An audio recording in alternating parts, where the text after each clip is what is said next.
Le ballon d'or Karim Benzema sort en fin de contrat cet été avec le Real Madrid et il y a un club qui rêve du français. Restez connectés, on en parle dans un instant.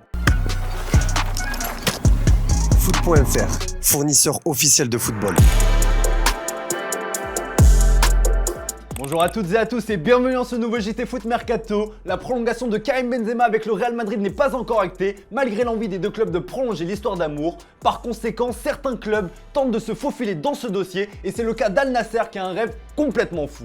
Depuis qu'Al Nassr a bouclé le transfert historique de Cristiano Ronaldo, le club saoudien veut continuer à rêver plus grand. La formation entraînée par Rudi Garcia veut offrir au Portugais une autre star pour l'accompagner. Et après les rumeurs Eden Hazard, Reus, Di Maria, Yannick Carrasco ou encore Sergio Ramos, c'est une autre légende du football qui est pistée. Selon le média madrilène Defensa Central, Al Nassr serait très intéressé par les services de Karim Benzema. Les propriétaires du club saoudien veulent reformer le duo légendaire CR7-Kamenoeve. Et pour convaincre le français, Al Nassr compte lui offrir un salaire colossal. Reste désormais à savoir ce qu'en pense Karim Benzema, qui s'est d'ailleurs expliqué sur une éventuelle brouille avec le portugais, qui ne l'a pas félicité pour son ballon d'or. Je vous laisse écouter sa réaction.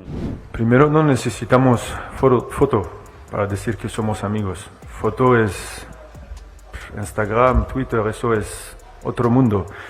Yo no necesito eso y no, estamos en entrenamiento, estaba ahí, pero no tenía tiempo para decir hola porque luego él empieza también el entrenamiento y hasta entonces no le vi. Pero si le veo mañana, ojalá que lo pueda ver mañana para hablar con él.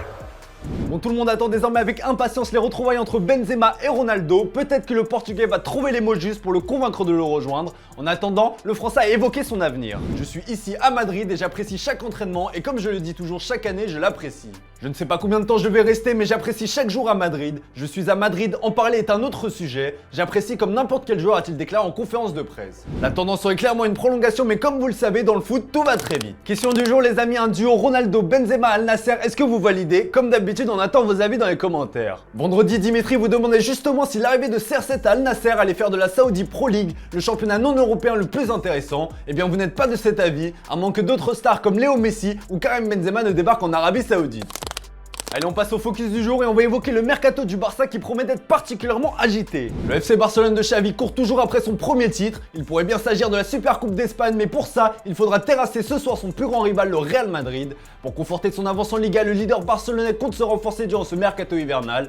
Et un homme détient la clé, c'est Memphis Depay. Un départ du Néerlandais pourrait débloquer beaucoup de choses. Si l'attaquant de 28 ans a refusé de partir l'été dernier, il aurait finalement changé d'avis. Le Batave pourrait rejoindre l'Atlético de Madrid qui en a fait sa priorité pour remplacer João Félix. Le Mundo Deportivo évoque un possible échange entre Memphis Depay et Yannick Carrasco. Le français Thomas Lemar a aussi été proposé, mais le Barça préfère le Belge, à moins d'un départ de Franck Kessié. Le départ de Memphis Depay pousserait donc le Barça à chercher un renfort en attaque. Un retour de Pierre-Emerick Aubameyang a été évoqué. Néanmoins, cette option semble irréalisable à cause d'un point du règlement de la fédération espagnole qui interdit à un joueur d'obtenir une licence dans la même équipe du club auquel il était déjà lié. Enfin, en défense, c'est la piste Benjamin Pavard qui est étudiée. Le français n'est pas contre un départ du Bayern Munich où il est sous contrat jusqu'en juin 2024. D'après le quotidien allemand Bild, le clan Pavard serait séduit par une arrivée en Catalogne.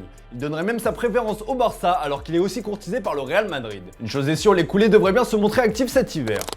Et c'est officiel, Chelsea double Arsenal et s'offre le Neymar ukrainien Mykhailo Mudryk. Malgré son envie de rejoindre les Gunners, Mykhailo Mudryk évoluera sous les couleurs des Blues. Le Shakhtar s'est entendu pour un transfert record de plus de 100 millions d'euros pour son crack ukrainien. Selon The Athletic, l'opération se décompose ainsi, 70 millions d'euros auxquels s'ajouteront 40 millions d'euros de bonus. Un sacré coup de la part des Blues.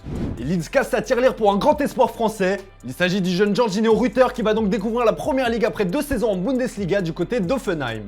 Pour s'offrir le jeune attaquant français, Leeds a dépensé pas moins de 30 millions d'euros, un record de l'histoire du club. Rutter a signé un contrat de longue durée de 5 ans et demi jusqu'à l'été 2028, précise le communiqué.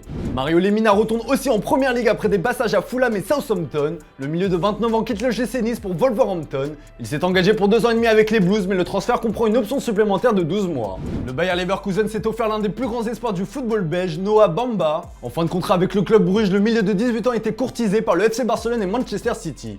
Il s'est engagé avec le club allemand jusqu'en 2028. Allez, comme d'hab les amis, c'est l'heure de se quitter avec l'image du jour et vous avez certainement vu passer ce week-end les images des retrouvailles entre Cristiano Ronaldo et son ancien club du Real Madrid. C'était aussi l'occasion pour Rodrigo de rencontrer son idole et vous allez le voir, c'était un moment fort en émotion pour le Brésilien. Allez, bon dimanche à vous et à demain pour une nouvelle semaine sur Foot Mercato. Sexta-feira, como se fosse.